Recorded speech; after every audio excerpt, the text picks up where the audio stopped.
Excited to welcome German coach Henrik Rödl, head coach of Ittihad Alexandria of the Egyptian Basketball Super League, to the Basketball Podcast.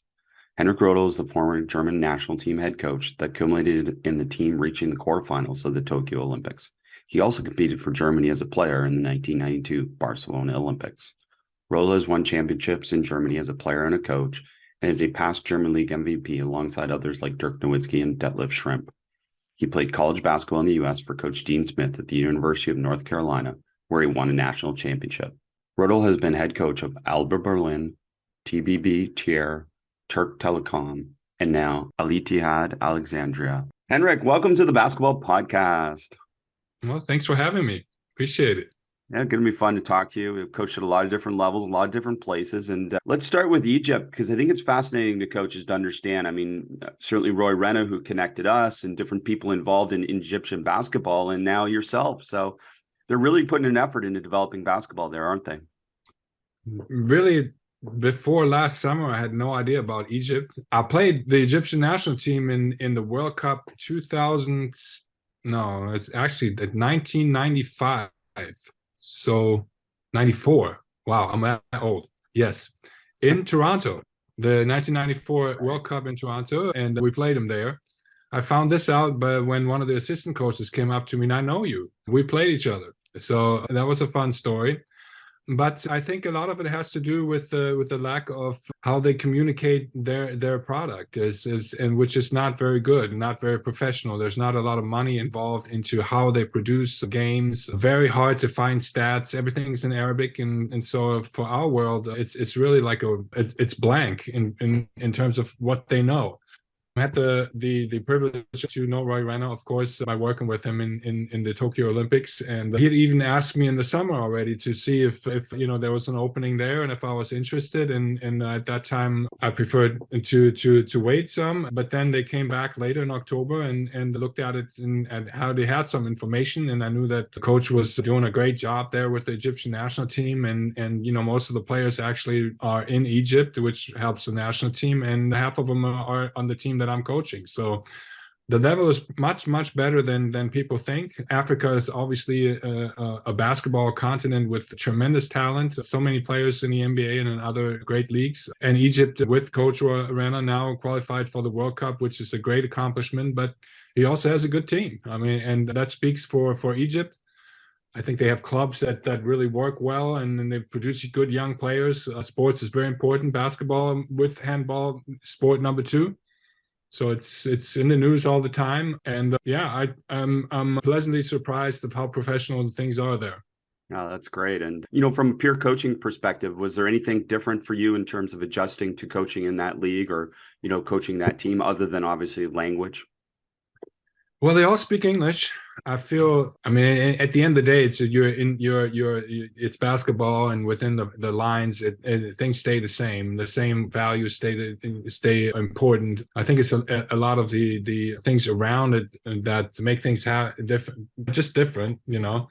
Games don't start on time. Sometimes the referees are not there. Gyms are we play in facilities that could be a community center here, and then the next day we'll play in an arena with that holds 8,000. It's super professional, so everything's very up and down, and you don't really get a lot of surprises from the outside. But within the basketball community, and when you start practice, and facilities are okay, and I have a great staff, they work well, and I have everything that I need to try to make the best out of this team.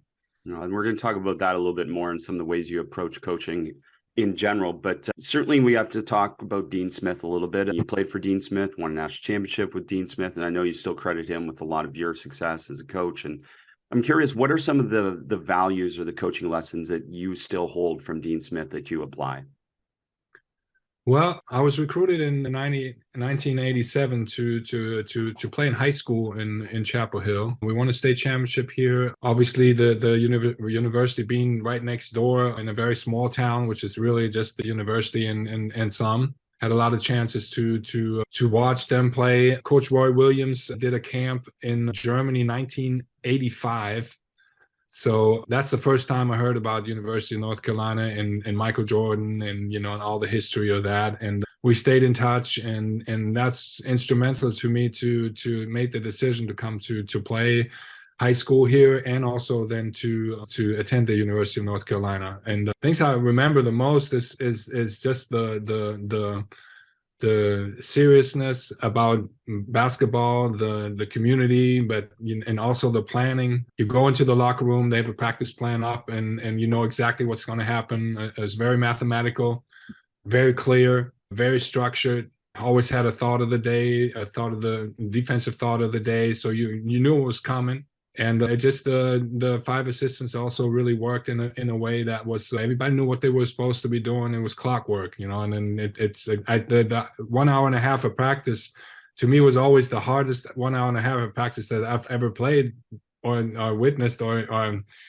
did, because of how it was organized and how intense every drill was. And we wanted to move from one drill to the other. So those are the first impressions that I had of why this was so good and so successful. But it's also the values that come with it. It's always about team. It's never about one guy. And even though Michael Jordan played there and other greats, it was always about the university, about the team.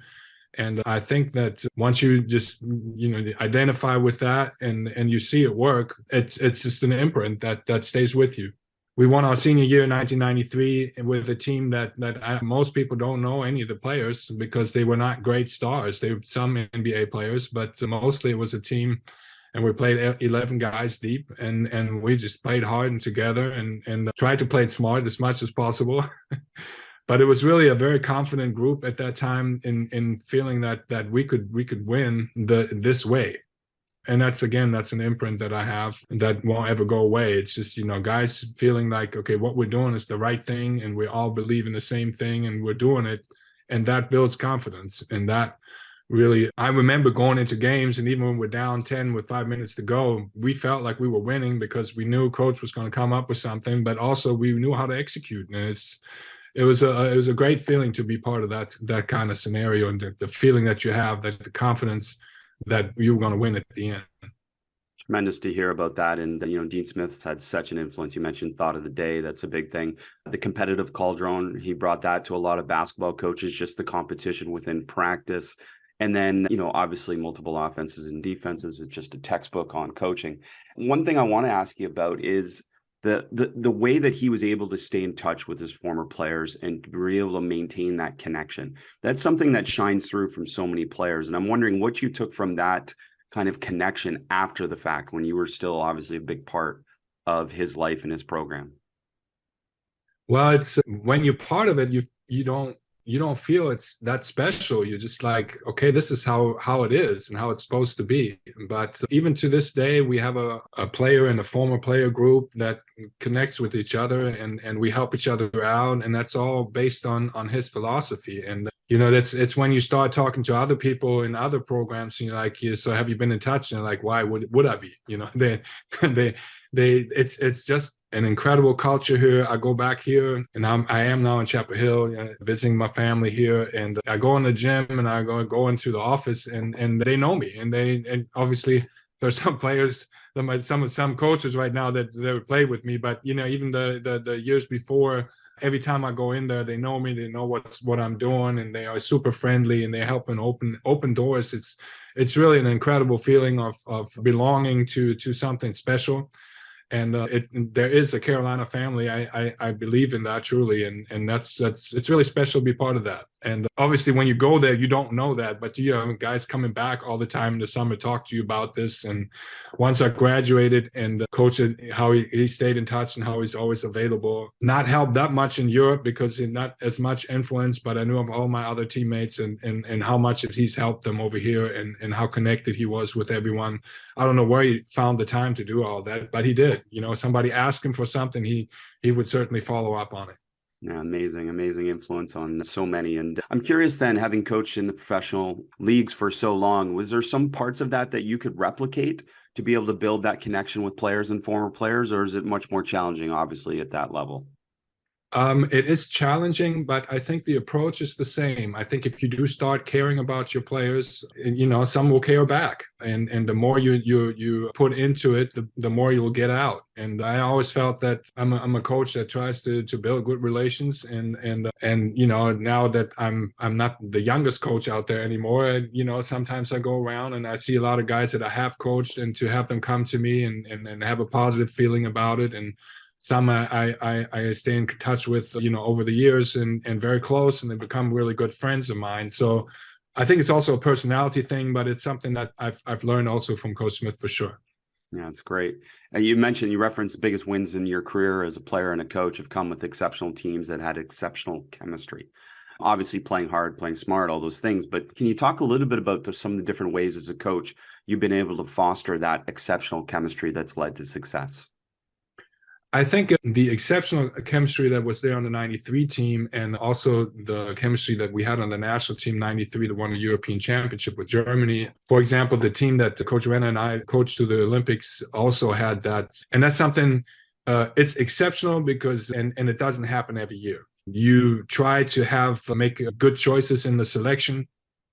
You try to create a good culture of chemistry and team, and to me, defense always builds chemistry together, and to focus on it in every practice, and there'd be something in my vocabulary that's there all the time, before, after, like in my life, really, to say that together we can do this, and it's much easier. That's the way to do it, and I felt it. But obviously, sometimes it works better than in other times, but I have seen at work in ways where it's almost miraculous that you would win in a way where you're absolutely not expected to do. I think with a team that's really functioning well and has great chemistry, you can really you can change the world. And that's a feeling that I always keep telling everyone that's involved with whatever I do.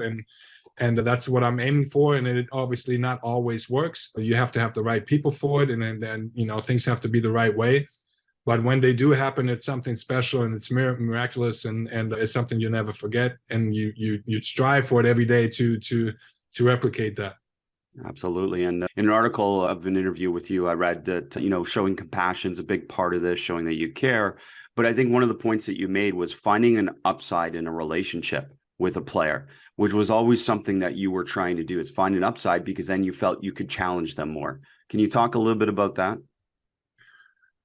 Yeah, I think that if you don't like the person you work with, it's very hard to make them a better player. And I feel like the biggest job of a coach is to find out who the guy is in front of you, and what he can do, and find the best role possible for your team, that he can excel, and that he can make the team better. That's like the most important part of coaching, is to try to find ways to have the guys that you have, and you don't have the same guys all the time, not the same talent. I've coached youth, I've coached NBA guys, I've coached, like I'm now in Egypt, and every time it's a different person, it's a different type of talent and level of talent. And I feel like the most important job that I have is to try to evaluate the personality that you have in front of you first, and to figure out, are they capable of learning? Which way are they learning the best? And then to fit them into the structure of a team that to be successful. I think that's the fascination of coaching, and it changes every year. Even if the same guys come back, everything always changes. Sports and basketball moves all the time. Nothing ever stays the same. So it's absolutely fascinating, and something that I think about every day. What can I do to this guy, or with this guy, and is there something I can do to help? And all that's also part of what I tell my coaching staff. If they know somebody is struggling in some way, then I need to know. Maybe I can help, maybe not. But the more I know about their personal life and everything that they think about, and find the best into them, and try to see what they can do to improve, then I think that's the key to success. I love it. I love that you phrase it as the fascinating part of coaching, because seeing people grow in particular is such a fascinating part of the process. Coach, another big influence on you, Sviatoslav Pešek, who is most famous for so many things in Europe, but one of the most famous coaches ever in Europe. So talk to us a little bit about his influence, and, how that continues on to today. Sviatoslav Pešek is now also the Serbian national team coach. For those who don't know, it's Nikola Jokic's coach for the summer. So in the World Cup, He will coach the best player on the planet right now. And I've known him since 1985, I think. That's the first time he was coaching one of the Yugoslavian, back then was Yugoslavia, youth teams. And he was also coaching the 1987 World Cup team in Bormio, Italy, with Dino Radja, with Vladi Divac, Toni Kukoc, lots of greats from back in the area and era. And they won the championship against the US team, which was also very good. It's under 19 World Cup, and it's Stacey Augman and Larry Johnson and Gary Payton, Scott Williams. There's some good players. It was great games, and so I've been following Svetislav Pezic since those times, and then he became the German national team coach. And obviously we were young, and he was also always pushing me to get better.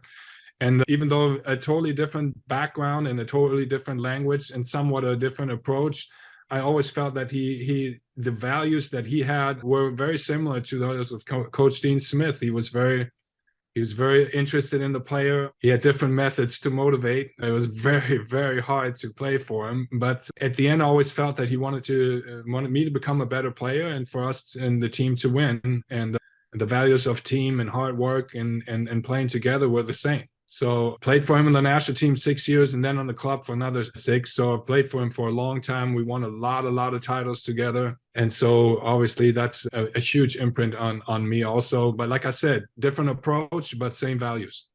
Yeah, it must have been wonderful to have those two contrasts in terms of, mentors in terms of how to coach and how to approach your coaching. And, I'm imagining somewhere you've grabbed parts of both of them to be able to become who you are as a coach, haven't you?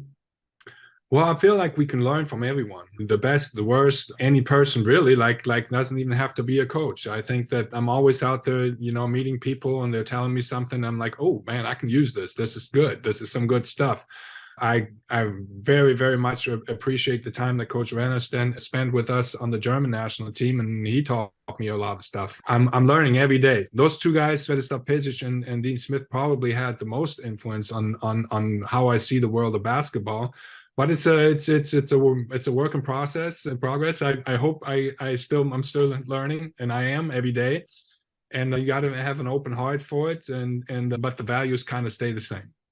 Love it. And, I want to ask you a few things. I mean, having coached the national team and been involved in the national team as a player and as a coach and an assistant coach, you're well schooled to be able to talk about this. One of the challenges with a lot of those situations that I know other coaches have these situations come up is short preparation to get ready to play games.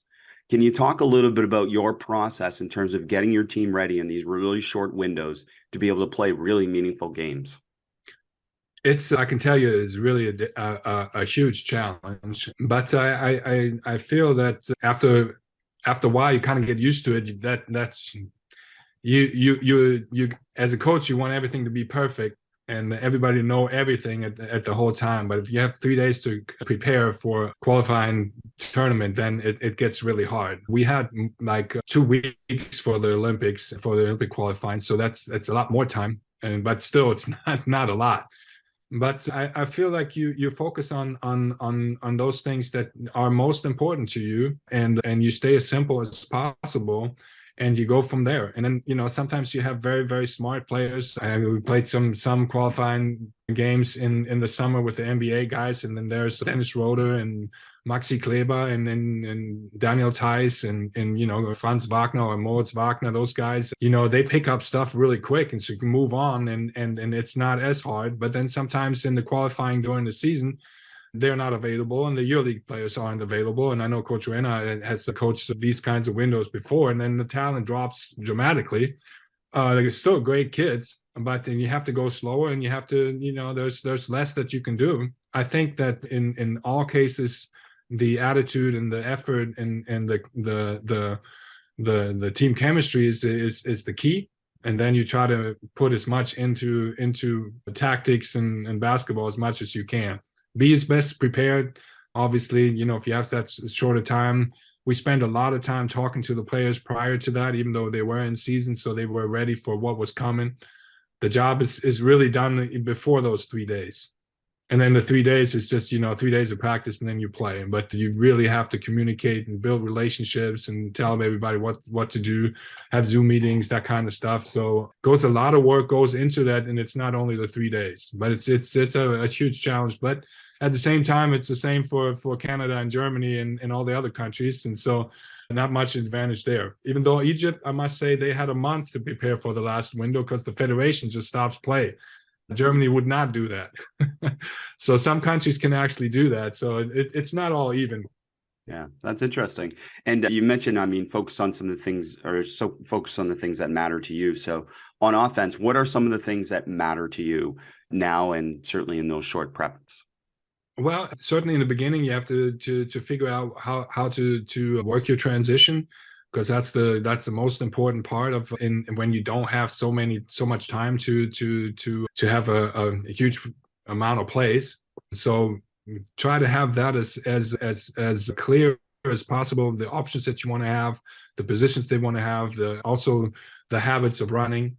And then simple situations like drag screens or even rim runners, or how to act at that. And then most importantly to create some kind of culture of ball movement. Even though again in those 3 days it's very hard to create habits. You are pretty much dependent on what you did in the other windows before, or if you have a new team, it's the things that you focus on. And again, that's what I said before. I think it's how you talk to them before, how you talk to them during the meals, how you talk to them when you're privately with them, and things that you stress. If there's something that's important to you, and ball movement and playing together is very important to you, then you start to practice with that. You're driving kicks, just so they understand, okay, this is what we're doing here. When we go back in the club, it might be different, but this is what we want to see here, and keep it as simple as possible. But it's the same message all the time. We do this so we can get an advantage, and then we play together to find the best shot. That's kind of how that goes. I love that. And you mentioned obviously playing in transition. So I'm curious, what are your focuses on makes in terms of, are you having designated inbounder, or are you having certain players go to specific spots, or is it more free? What are you focusing on makes? Okay, closest big will take the ball out, and then the highest outlet possible to a designated guard, and then try to have the wings in the corners as soon as possible if we can't get an advantage right away. So just to have spacing is most important. Running habits is most important, and the right people with the ball. And then it's simple actions, and like a drag screens or drive and kick, and that's about it. Love it. And then anything different on misses in terms of how you're approaching that? That to me has a lot to do with personnel. I have in Egypt right now a guy that played at Louisville. His name is Anas Mahmoud. He's a 7-footer, very skinny, incredibly fast, and he's a good ball handler. So when he gets the ball, I want him to push the ball. So not everybody has a big that can run the pass break as a point guard, and a 7-footer can do that. But if you do, to me, it's just the fastest way to get up there and find people in good positions. And as everybody wants to get open shots in transition, because those are the easiest shots, and so we try to push the ball as soon as possible. And if you have a capable big man, I want him to go and dribble and pass as soon as he has somebody in front of him. It's great. Great to have that versatility with that type of player. Oh, yeah. A lot of fun. Yeah, it's a privilege. Yeah. And you mentioned drag as an option, obviously in transition, if you don't have an early score. Can you talk to us a little bit about how you prepare your team and your players to be able to play against different types of coverages? Let's just say, because you mentioned drag, let's focus on that type of action. What type of things are you doing to prepare them for those things?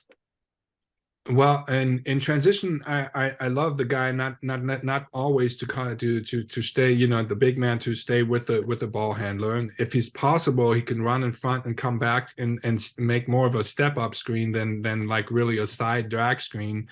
Why I would like to do this, if we have good spacing on a step up screen, that not necessarily an angle on there, is for the defense to know where the guy is going to go. So you can go both ways. If it's a straight step up screen, if we can do that, that would be great. If it's a drag screen from the side in transition, most teams cannot hedge or trap, or it's going to be a contain or drop. So then you can school that in 5-on-0, 3-on-0, and how to attack the drop when the guy out of the corner lifts and those kinds of things, and how to roll. And you can take that apart in 2-on-0 and 3-on-0, 4-on-0, 5-on-0, and as much as you want. But because in transition, most of the time it's going to be a drop or a contain defensively, maybe a switch, but even that would be something that you could work on easily in any situations without defense, really.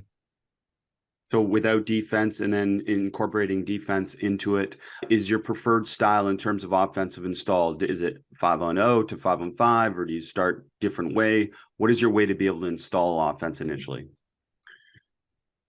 I really love working individually first, so everybody gets different parts in the beginning. You separate guards and bigs on two sides, or if you have more baskets, you can even go into more details on positioning, and really build that up and go into 2-on-0, 3-on-0, and 4-on-0, how that looks. Really take the small steps. I love playing 3-on-3. In certain situations, and really all defensive situations, the 3-on-3 is almost the biggest part of my practices, because you have high repetitions, but you can really focus in on the action at that point. Obviously, you have to incorporate that into a 4-on-4, 5-on-5 at some point to see what the other guys are doing. But most actions in basketball can be taught in 3-on-3 to me. And the focus can be really high on that, and there's high repetition, and to me it's something that I do every day with our players. 3-on-3 is a huge part of my coaching. Why parts at the beginning? What's behind that philosophy for you? Well, I think that the players in they need to understand first that what we want, that can be done in 5-on-0 at some point, but just to build it up and to understand, okay, this is the ball handler. Okay, where do you want the ball? How do you run the pick and roll? You don't need 5 guys for this. You can do this with one guy. You can have a chair as a defender. It's those things, and they build. That it's guys for them to learn. It's easier to start with a simple environment and only like maybe one defender or no defender at all, and then you build from there. So they understand really the small steps of what I want them to do and how they want to and the things that they want to look at. If you put somebody in 5-on-5 right away, they won't understand the small steps that take you to who's open, what's the defense doing, how you're supposed to react, and you go step by step. And to me, 5-on-5 is really end of the practice drill. You got to put things together. You play some, and sometimes you don't even play. You just want to see that that whatever you build up to in this practice really had an effect and a learning effect. And again, has to do a lot with personnel. Some people work, and it's faster learning, and you can move on to the next step. But I really feel like even the biggest stars, they love working on their own game, and they love working by themselves. It also gives you different attention to the player. I love individual workouts, working with guys. You can feel them really well, and I can understand and explain things so much better when it's just me and him. So it's very important for me to have the small steps instead of just team practice 5-on-5. Thanks for sharing that. And you mentioned the individual workout stuff. Have you found a difference? I mean, back in the day, obviously, when you were more of a player, it was 2-a-days in Europe, and that seems to be less of a trend now. Are you doing it pre and post practice more, the individual workouts, or are you doing it as a separate time? I think that also has a lot to do with the circumstances that you have and the types of teams. Obviously, if you're a coach in the NBA, they play and have individual workouts and not much team practice. There's just not enough time. If you have a 3-day window to prepare for Olympic qualifying, hard to work individually a lot. You do that some, and it'll be part of it, but you can't work that much because you have to bring in a whole system. And so it's a lot of 5-on-0 and a lot of explaining in 5-on-5 situations. If I have a team like I do right now, we play mostly twice a week, there's a lot of time. And I'm also a big believer on giving guys an opportunity to work extra. If you work on a team, I had 2 guys that were 35 and 37 this year, and I was happy and lucky when when they were not injured. So I don't do a lot of extra work with them. So, but I do have to also have a bunch of 20-year-olds, and they have a lot of energy. So I can't go 2 hours and kill the 37-year-olds, but I can also not only go 1 hour, then the young guys don't get enough. So I usually split that and give enough time for individual workouts for the young guys. And for some it's mandatory and for some it's not. But a lot of the guys love working on their own. And if they see that you care and you do a good job working with them, they'll come back and work and get better. That's such a great point about the variable ages, especially the professional level. And Sure. that applies at all levels. Not all players need the same thing at the same time. So such a great example for all of us. And then you mentioned coach 3-on-3, and I love 3-on-3. I think most coaches agree with that. Curious, what are the different ways that you play 3-on-3? Is it mainly half court 3-on-3, make it, take it? What are some of the different types of rules or constraints you use to be able to play 3-on-3? Okay, I try to build all my defensive principles in 3-on-3, and a huge block of my practice will be in the beginning after they warmed up and all ready to go, and we did some individual workouts and stuff. But when they are ready to go, we'll go 3-on-3, and really it's whatever the emphasis is. It can be we're playing a team that works and does a lot of pin downs, then we'll go into pin down situation. Or if it's the team that does a lot of cross screen to post up, then we'll work on the cross screen. If it's a team that plays, obviously all teams play pick and roll, and then we'll try to create habits of how we want to play that. What happens when do we switch, when do we not switch, what are the different coverages that we have. There's so much stuff. I really most of the days I'll start with 3 guys out and just play. Let's just have pass the ball to one side and let them play 3-on-3, just regular. So we right away we will establish help side, we establish communicating, we will establish one-on-one situations. And offensively, the guys are not in so much of a structure. They have to also read the game. In 3-on-3, this it looks in the beginning looks like it's so easy, but it's really not when you do it at full speed and you create good habits this way. And so it's really like whatever the emphasis of the day is. I can really almost do. There aren't like if you play a Spanish pick and roll, the other team plays Spanish pick and roll, you can do that 3-on-3. Of course, it helps if you have more guys to help, but all habits defensively, especially to me, I think can be created or recreated in 3-on-3, and there's a really good intensity to it because then everybody's watching, and it's I think that's also important. If you spread out the teams too much and it's like they feel like it doesn't matter that much, or if you have 5 coaches looking at you playing 3-on-3 and your teammates are also looking and they're trying to correct you, and everybody's in really enthusiastic about what you're doing, it creates a good working atmosphere and hopefully carries over to 5-on-5 then. I love it. And we mentioned before, Dean Smith, tracking everything in practice in terms of stats and winning and losing and stuff like that. Do you value that at the professional level, or are you able to do that at the professional level the same way? And then maybe if not, just are there consequences, to 3-on-3 in terms of winners, losers, etc.? Okay, we are able to have cameras in practice, so I have, and I think it's very important for coaches to do that if they have the time and the facilities and obviously the capability of doing that, but to have somebody film the practice.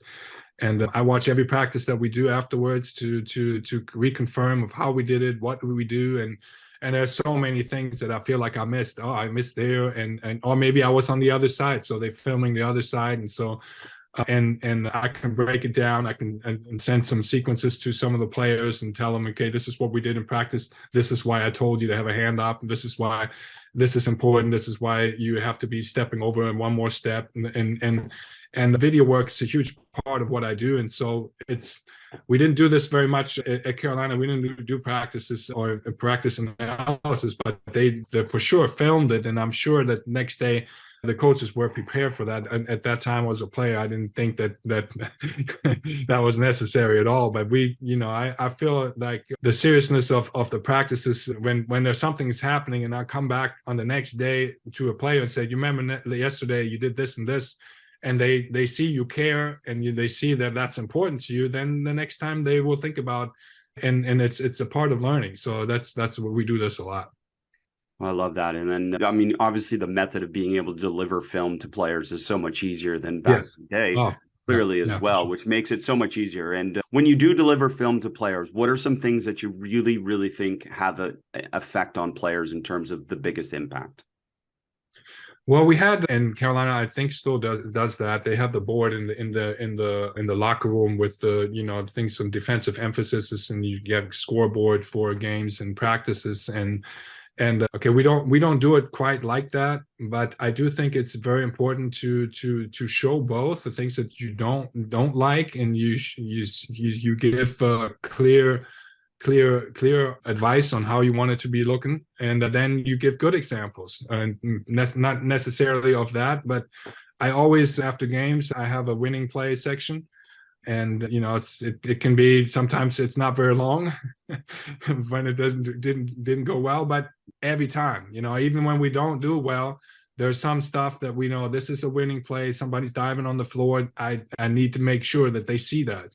First of all, I think the player loves seeing themselves doing well, gives them confidence in what we do, but they also feel appreciated. And then that's very important. Good players like to be corrected, and also, you know, but it's always, it's tough when you correct them all the time and you don't tell them anything that they do well. And at some point, I think they'll shut down.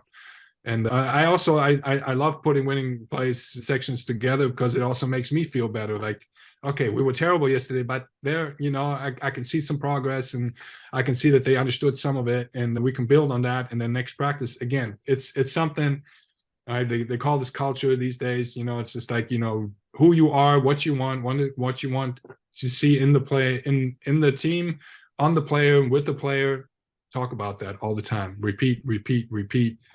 Be that yourself, and be about winning all the time. And I think that it doesn't come overnight, but I think the players love that section also. They can't wait to see, okay, you know, I will also, on a good day, would show some bloopers, you know, something that's funny. You know, I don't think you need to be serious all the time, but you know, in the beginning, they need to see what they didn't do right, but they also need to know that they're still appreciated, and the way to go.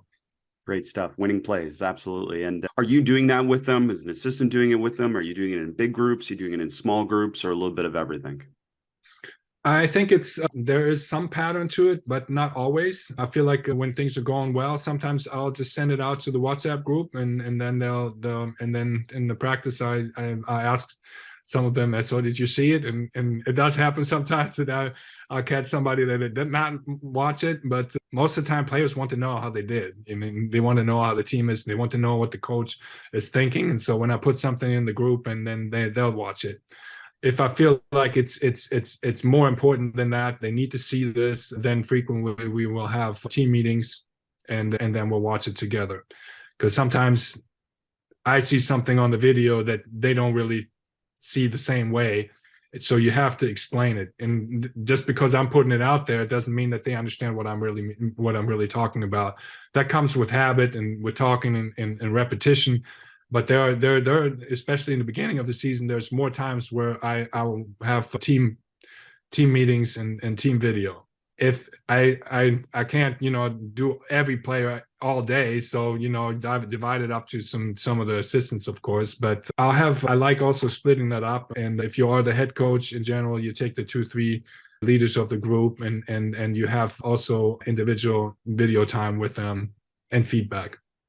No, I love it. And what type of accountability can you use with professional players and national team players in terms of holding them accountable to the things that matter to you and to your program? Well, those guys they play for money, and I mean that's their life. Yeah, you can hold them accountable for anything, really. I mean, it starts with being on time, and playing, practicing right, and having the right attitude, and it's a hard world out there. It's very competitive, and so these guys know at a certain time that they can't do this or that, and also players want to be held accountable if they are the right people. If you find a group that doesn't like that, it's very hard to win. But really, I think especially in professional sports, there's many ways to do that. I really think money penalties are the very last resort, but I've been there also. It's like, you know, you can talk to somebody and put them to the side and say, you know, he's not supposed to be doing this, and I need to see change. And then the second time I can say it nicely again. The third time I won't be nice. and the fourth time it will be hard. And at some point, especially in with contracts, there's got to be some kind of penalty, some kind of accountability, and players understand that this is nothing new. It's nothing special. But I think it's also a way of how you do things. Again, what you stress. You can't, if you never care about somebody being late, and then all of a sudden you attack somebody for being late, then that's not going to work. You're just going to have to tell them every day, so you're late. Okay, this is not right. You guys got to be on time. This is old Coach Smith saying, if you're not on time, you're late. You don't value, you don't respect other people because they're here. You be respectful to your teammates, the club, and to what you do really, and to yourself at the end of the day. And if it doesn't work out, again, I usually in my professional teams, I start out with somebody's messing up, and I don't know. I've had guys not come to practice because they overslept or something like this. I'll have them bring cookies or something the first time, but if it happens again, then it's not cookies anymore. It's just so at some point the club has to also do something about it. Do you feel that if you create the right environment, that generally you don't have any of these issues anyways? Well, it really depends on the guys that you have on the team and the possibilities that you have to create this team, and then what you do with it, obviously, and sometimes coaches aren't always capable of selecting the whole team. Like I've been now a coach in Turkey. I came in December, and I coached the team in Egypt and came in October. So some different habits have been created, and so you have to change and tell them what you feel is more important, and you don't have any influence on who the players are.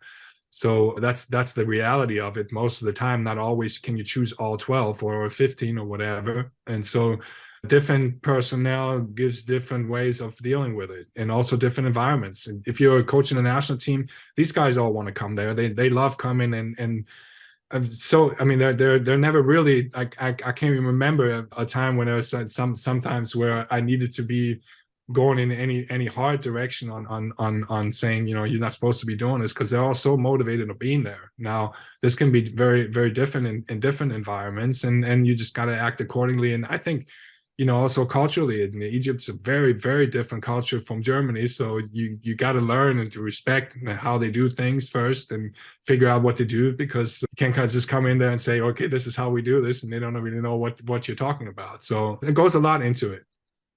Yeah, I'm glad you brought it up, because I was going to ask you about it. Some of the challenges, or how you approach it when you do take over a roster midseason. I mean, we see it sometimes in the NBA. We see it more often in Europe in terms of that coaching change in the middle season. So talk to us a little bit about that. Well, preferably I would like to have a team and build it and do a preseason and go into a season and all that stuff. But the reality is now this is my second time that I've gotten a job mid-season, and so you basically kind of wait at home and you look around and scam the markets, and then all of a sudden somebody will send you, okay, so maybe this will come up, and then you try to watch all the games that they've played prior and to see, what you think that, okay, maybe they could use help in this area. This is how I would go in trying to change whatever they're doing. And then when you do get the job, it's really like, again, it's so much about relationships and trying to understand who's there, talk and meet and watch tape and work. It's all day and all night. You try to figure out, what's going on, and it does take some time to figure out, different cultures and different ways and different habits, but it's also the fascination of coaching. And I'm super thankful to be able to have coached in Turkey now, and now in Egypt, and just totally different cultures from what I'm used to, and it's been a great experience and a great thrill. Coach, this has been tremendous. I mean, going back through your background at ALBA Berlin, you were very early on involved in coach education, and you really value coaches and everything they do. So, and you lived a coaching life with a lot of variable experiences. So talk to us a little bit about the importance of sharing and helping other coaches.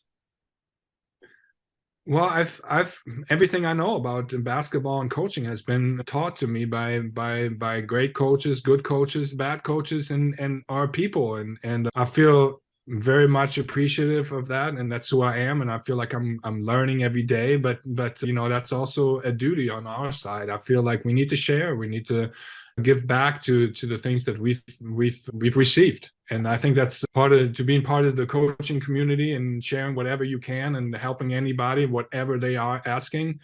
Is certainly part of my life. We had that in ALBA Berlin. They are trying to grow coaches in the club, and it's part of that culture, and I've always appreciated that. But it's been even to this day with all the coaches that I played for, but people I played for, players I played for, and I ask them, so how did you like this? What can I do to help you? You know, you just look around and watch all the time to see if you can get better, but also that you can help and other people to in their problem and in their world. Tremendous stuff, Coach. I can't thank you enough for sharing the game with us.